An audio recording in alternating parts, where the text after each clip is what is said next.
정용실의 뉴스 브런치.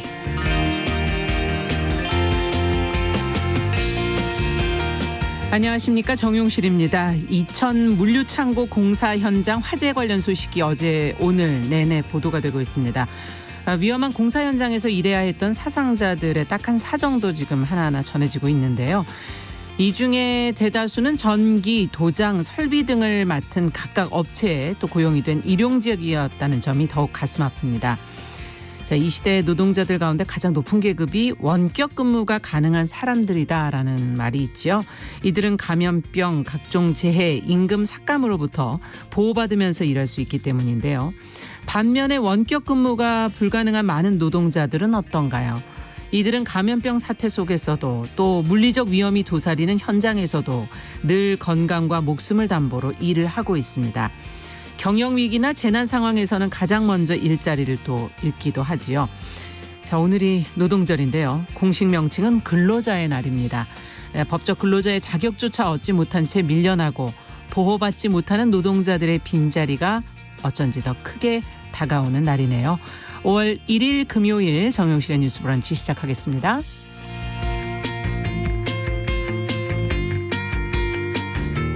네, 뉴스 브런치 금요일에는 두 코너로 진행을 하고 있습니다. 오늘도 주요 뉴스와 논평 뉴스픽에서 살펴보도록 하고요.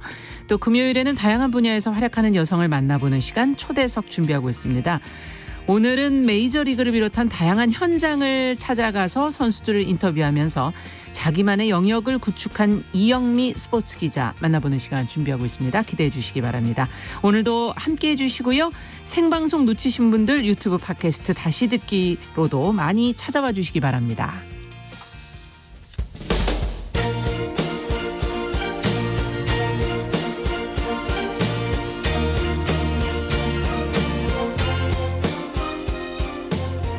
여성을 위한 시사정보 프로그램 KBS 1라디오 정용실의 뉴스 브런치. 여러분의 의견을 기다립니다. 샵 9730으로 문자 보내주세요. 짧은 문자 50원, 긴 문자 100원이 부과됩니다. 네, 정용실의 뉴스 브런치는 항상 여러분들과 프로그램을 함께 꾸며가고 있습니다. 문자 KBS 콩 유튜브 라이브 실시간으로 열고 여러분과 소통하고 있습니다. 지금 벌써 최희철님, 여상영님, 아카세즈님, 신종우님, 또 최성우님, UCCI님, 카르마 극복님 이렇게 들어와 주셨네요. 박진호님, 네, 송문박님 이렇게 근로자의 날 수고 많다고 보내주셨네요. 예, 산속전원생활님 그리고 오직님, 최희철님 이렇게 유튜브로도 들어오셨습니다. 요즘에는 유튜브로도 많이 들어오셔서 오늘 또 유튜브 보셔야 될 이유가 있는데 오늘 뉴스픽에 돌아가면서 요즘에 화장을 하고 오셔서 제가 감당이 불감당이네요. 네. 자, 더 공감 여성정치연구소의 송문희 박사님 안녕하세요. 네, 안녕하세요. 오늘 왜 이러고 오셨어요? 풀 메이크업하고 왔습니다. 아침에 방송하고 오셨죠? 네. 전혜연 시사평론가 안녕하십니까? 안녕하세요. 마주보고 계시니까 부담스럽지 않으세요? 아니요, 좋기도 하고요. 사실 제가 제가 잠깐 말씀드릴 게 하나 있는데 지금 네. 이제 연휴라서 여행 많이 가신다고 하는데 방역 당국의 걱정이 굉장히 크다고 해서 맞아요. 제가 마음이 좀 복잡합니다. 왜냐하면 관광 도시들은 사실 또 관광객들이 좀 왔으면 하는 바람이 그래야 있는 것 같은데 또 생활에 도움이 되는데. 예, 방역 수칙을 꼭 좀 그래도 지키려고 노력을 많이 해주셔야 될 것 같고 스웨덴에서 굉장히 유명한 발프르기스의 밤이라는 축제가 열리는데 네. 지금 스웨덴은 자발적 사회적 거리두기를 하고 있어요. 맞아요. 강제로 차단은 안 하는데 사람들이 올까봐 지금 닭똥을 그 도시의 중앙 그 공원이 있는 곳에다가 수톤을 뿌린다고 지금 해외 외신이 나오고 오지 있습니다. 말라는 뜻인가요? 그렇죠. 그 아. 광장이나 축제 그 열리는 잔디밭에 앉아서 맥주를 많이 마시는데 다닥다닥 붙어 앉잖아요. 그래서 그런 고육축제까지 해외에서 등장하고 있다고 합니다. 그래서 혹시나 여행 안 가시는 것이 뭐 좋지만 불가피하게 가신다면 좀 방역 당국에서 강조하는 수칙은 꼭 지켜주셨으면 그러네요. 합니다. 예, 지금 마스크 끼고 떠나고 싶네요. 네. 진짜. 거리는 좀 유지해 네. 주시기 바랍니다. 자, 그러면 첫 번째 얘기도 저희 그럼 코로나 얘기로 좀 시작을 해볼까요? 긴급 재난지원금 신청이 이제 조만간 시작이 되지 않겠나 기대가 되는데 농어촌에서는 이거를 사용할 방법이 없다. 지금 그런 보도가 나오고 있어요. 어떻게 된 내용입니까? 예, 지금 자치단체에서 상품권을 긴급재난지원금을 주는 곳이 좀 많이 있습니다. 왜냐하면 전통시장도 좀 활성화하고 그냥 현금을 쌓아놓지 말고 좀 써라. 이런 그렇죠. 취지에서 상품권을 많이 활용을 하고 있는데 사각지대가 지금 나오고 있는 거죠. 농어촌 지역 같은 경우에는 노인들이 가장 많이 가는 곳이 뭐 농협이라던가 수협 그리고 오랜만에 읍내에 나오는 계기가 뭐 전통 오일장 장터. 이런 예. 곳인데 정작 이런 곳에서는 상품권을 받아주지 않다 보니 노인들이 좀 어려움을 겪고 있다라는 지적이 나오고 있습니다. 예를 들어서 지금 시기에 노인들이 이렇게 목돈을 많이 지불하는 곳이 비료를 사거나 농약을 사는 것에 많이 쓴다고 해요. 지금 농촌에서 그 비용을 쓰셔야 되는군요. 그렇죠. 그런데 네. 상품권을 그런 곳에서 안 받아주다 보니까 좀 어려움이 있다 이런 호소도 나오고 있고요. 예. 근데 이건 좀 뭐 불가피한 방법입니다만 정부에서는 이게 앞으로 처벌까지도 거론되는 방안 중에 하나가 고령의 이 노인들이 그러면 상품권을 사용하지 못하니까 어떻게 돈으로 바꿔지는 이른바 깡에 대해서도 알아보고 있는 이런 상황이 나오고 있다고 합니다. 근데 사실 이거는 정부에서 권장하는 방법이 아니거든요. 근데 나중에 문제가 또 될 수도 있지 않습니까? 예, 지금 뭐 정부에서 예. 나중에 앞으로 처벌한다 이런 말도 나오고 있는데 어쨌든 농촌이나 어촌 지역의 외딴 곳에 있는 몸이 불편한 노인들로서는 멀리까지 나가기 어려운 문제가 어렵고. 있기 때문에 이런 점에 대해서도 좀 보완책이 나왔으면 좋겠다 이런 의견입니다. 그러면 지급 방식을 어떻게 해야 되나 뭐 사용처를 늘려줘야 되나 뭐 여러 가지 고민이 생기는데 개선 방안 어떤 게 있을까요? 두 분이 좀 아이디어를 주시죠. 제가 이 아이템을 박사님부터. 보고 이제 시골에 계신 분들한테 좀 여쭤봤어요. 네. 실제로 이제 사용을 못하느냐 그랬더니 또 지방마다 다르더라고요. 구마다 다르고 읍면마다 달라서 어떤 데는 이제 그 상인회하고 잘 협의가 된 곳은 받아주고. 예, 받아주고 쓸 수 있고 그걸 또 상인들이 받아서 다른 데 가서 또 그 상인들은 쓰고 이런 식으로 선순환이 되는 경우가 있는데 또 어떤 데서는 상인회가 안 받아줘가지고 못하는 경우도 있는데 지자체에서 좀 적극적으로 들어가면 어떻겠는가 이 생각이 들고요. 지금 뭐 백화점이라든가 유흥업소 예. 그리고 가전제품 이런 거 사는 건 아마 사용이 못하게 되어 있는 것 같더라고요. 네. 그래서 아까 말씀하신 대로 조금 어떤 평소에 필요한 것들 뭐 식품이나 이런 것들 좀 사시면 될 것 같은데 기한이 너무 짧잖아요. 일단은 어르신들은 바깥에 나가기가 힘든데 5일장에 가서 쓸 수 있더라도 한 번씩 나가기도 힘드시기 때문에 기간을 좀 늘려주는 것도 방법이겠다. 기간을. 네, 사용할 수 있는 기간 있죠. 네. 어떻게 보십니까? 전혜연 평론가께서는. 네, 두 가지 방법이 같이 병행이 되어야 된다고 보는데 첫 번째는 말씀해 주셨듯이 사용처를 늘리는 노력을 지자체에서 계속 해야 됩니다. 필요하죠. 그렇죠. 예. 지금 뭐 지적이 나오는 부분은 어떤 도시 같은 경우에는 뭐 농협, 병원, 식당 이렇게 노인들이 많이 가는 곳이 다 안 되다 보니까 불만이 나고 있다고 하거든요. 근데 이건 뭐 어떻게 국가 차원에서 풀긴 좀 어려움이 있는 것 같고 지자체에서 나서서 상인회를 설득하거나 아니면 그 사람들이 왜 이걸 안 받으려고 하는지 어려움을 좀 이유를. 해결해 주는 방법. 예. 그렇죠. 예를 들면 상품권을 물건감 대신 받으면 다시 이분들이 은행이나 어디에 가서 현금화를 하는데 어려움이 있다면 상인들은 꺼리게 되거든요. 그래서 상인들의 입장을 좀 들어보고 어려움을 해결할 수 있는 절충안을 내보면 어떨까 이렇게 생각을 하고요. 예. 또 다른 방법은 좀 불가피한 방법인데 좀 악성적인 깡에 대해서는 일부분의 단속도 필요하다고 봅니다. 네. 지금 경기도에서 이런 안이 거론되고 있는데 이재명 지사가 직접 나섰어요. 왜냐하면 경기도가 지금 재난기본소득을 선불카드 형식으로 이제 지급을 하고 있는데 이것을 깡으로 해서 하거나 이른바 중고 상품을 거래하는데 내놓는 움직임이 나타날 수 있다라는 거죠. 그래서 네. 이 지사가 만약에 선불카드 이런 것으로 지급된 재난기본소득에 대해서 사고 팔고 광고하고 이랬을 경우에는 아주 강력하게 단속을 하겠다.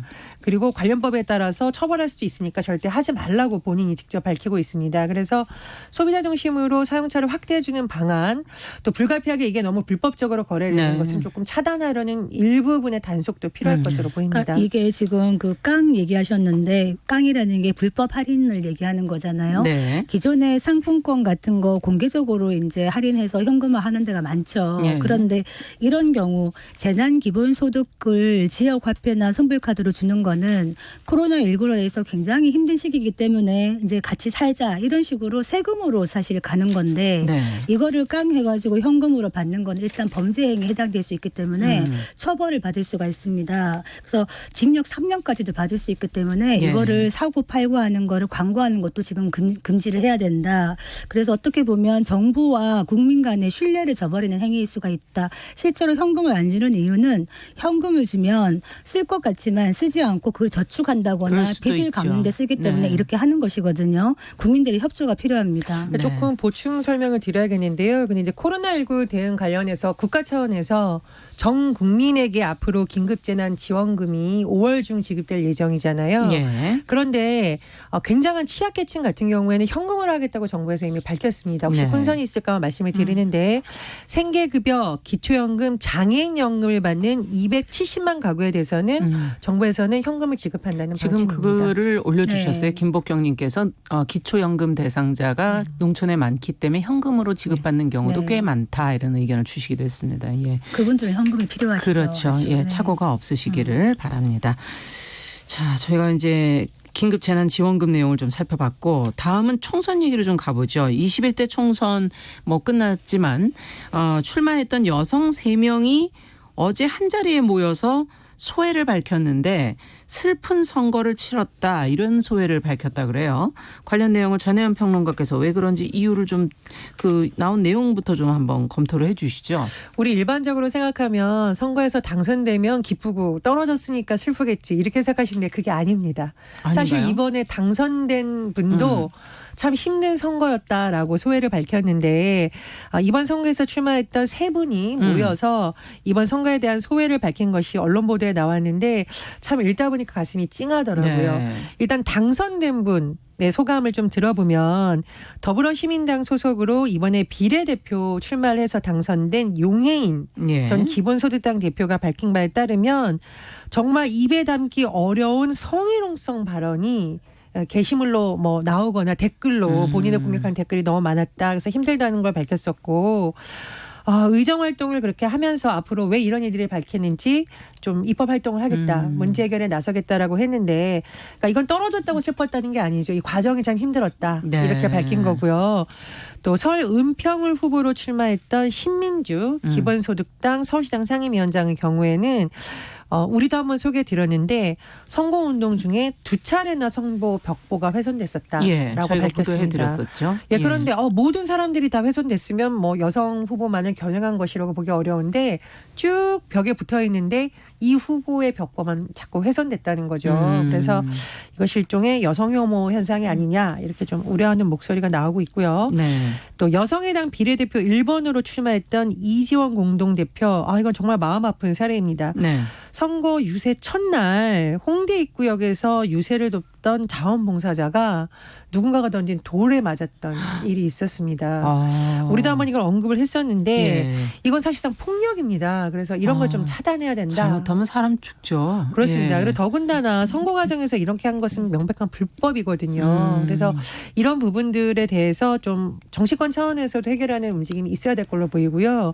선관위에서도 어쩔 수 없다라고 할 게 아니라 이런 부분에 대해서 정치권과 협의를 해서 사전에 홍보도 적극적으로 하고 예. 사후에라도 밝히려는 노력을 좀 해야 될 것으로 보입니다. 네. 지금 말씀을 들어보니까 다 여성 후보들인데 좀 페미니스트 후보들인 가능성이 높아서 이분들의 지금 뭐 사례를 들어보니까 힘들었던 과정들이 많은 것 같은데 이 공격하는 이런 분위기 또 뭐 성희롱하는 이런 분위기 좀 변화돼야 되지 않습니까? 어떻게 보십니까? 아까 말씀하신 페미니스트 여성 후보의 선거 벽보만 훼손된 거죠. 그렇죠. 그 옆에 걸려있던 다른 벽보는 다 무사한데 그러면 거기에 대해서 선관위는 사실은 개입을 해야 됩니다. 이거는 명백한 혐오 범죄다 이렇게 해서 합당한 처벌을 해야 되는데 다른 포스터를 바꾸면 되지 않냐 이렇게 미온적인 태도를 보였다 그래요. 네. 그래서 이런 부분에 대해서도 좀 아쉬움이 있고 어떻게 보면은 페미니즘이라 말을 들으면서 남성들이 막연한 적대감을 표현하는 경우가 참 많은 것 같아요.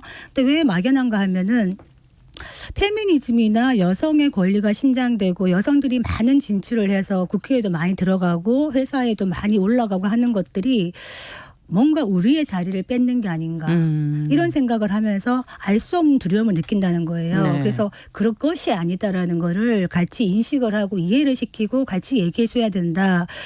실제로 이제 성장 사회가 지나가고 우리가 수축 사회다 이런 얘기를 하잖아요. 예. 수축 사회는 파이 자체가 이제 더 커지기 어려운 거예요. 도리어 줄어든다는 얘기겠죠. 줄어들면서 예. 나누는 거가 옛날에는 그나마 조금 균등하게 나눠졌던 것 같은데 지금은 나눠 먹는 파이의 크기가 너무 다른 거예요. 어떤 사람은 빈익빈 부익부처럼 가져가 버리니까 내 파이가 저만큼 줄어드는 게 아닌가? 그런데 남성 여성이 뭔가 제로섬 게임을 하고 있다고 생각을 하는 거예요. 그것이 아니라 우리는 똑같은 근로자로서 똑같은 정치인으로서 활동을 하면서 남녀가 같이 할 수 있는 일들이 너무나 많다. 이런 얘기들을 같이 해나가면 이들의 두려움을 좀 극복할 수 있지 않을까 이런 생각이 드네요. 국가인권위가 인권위 차원에서 국회에 건의를 한 바 있습니다. 네. 정치인들부터 제발 혐오 표현을 쓰지 말자라고 했는데 사실 정치권이 혐오를 조장하는 발언을 많이 하고 그렇죠. 있죠. 그래서 일단 현장에서 활동하고 있는 국회의원들 또 정치인들이 좀 많이 반성을 해야 될 것으로 보이고요. 여성 후보들에 대한 이런 부분들은 선관위의 개입도 필요한데 근본적으로는 저는 차별금지법 제정에 대해서 정말 심각하게 논의가 있어야 된다고 생각을 합니다. 그러니까 여성 또 외국인 노동자라던가 일부 집단에 대해서 혐오가 점점 강해지고 있는데 네. 이것을 개별법으로 다 일일이 터치하기는 좀 어렵다고 보기 때문에 포괄적으로 차별을 금지하는 차별금지법에 대한 좀 논의가 있어야 된다고 보고요. 우리가 여성뿐만 아니라 왜 특정 집단 뭐 예를 들면 제주도 4.3 사건만 해도 예. 색깔론 때문에 굉장히 많은 분들이 마음의 고통을 겪었었고 5.18 관련해서도 색깔론이 등장하면서 많은 분들이 가슴에 상처를 입었습니다. 그래서 이런 부분은 특별법이 필요하지만 여러 부분에 있어서의 어떤 차별, 타고난 어떤 인종이라던가 성별이라던가 이런 것에 있어서 혐오를 금지하기 위해서는 정치권에서 보다 근본적으로 우리 사회에 적용할 수 있는 법을 제정하는 것에 대해서도 21대 국회부터 좀 논의를 해야 되지 않을까 네. 그렇게 생각합니다. 그 차별금지법 제정은 뭐 바라는 바지만 그 전에 사실은 인식 전환이 참 중요한데 특히 정치권 제가 말씀드리고 싶은 게 최근에 뭐 전 오거돈 시장 그 성추행 사건이 있었습니다만 정치권에서 이런 이야기들을 많이 해요. 뭐 허리띠 아래는 논의하지 마라. 공공연하게 이제 그런 얘기들을 하고 또 모 정치인 최근에 당선됐습니다만 아내도 많을수록 좋다. 하나보다는 둘이 낫다. 이런 말을 공공연하게 하면서 이런 네. 분들이 있다는 거예요. 그래서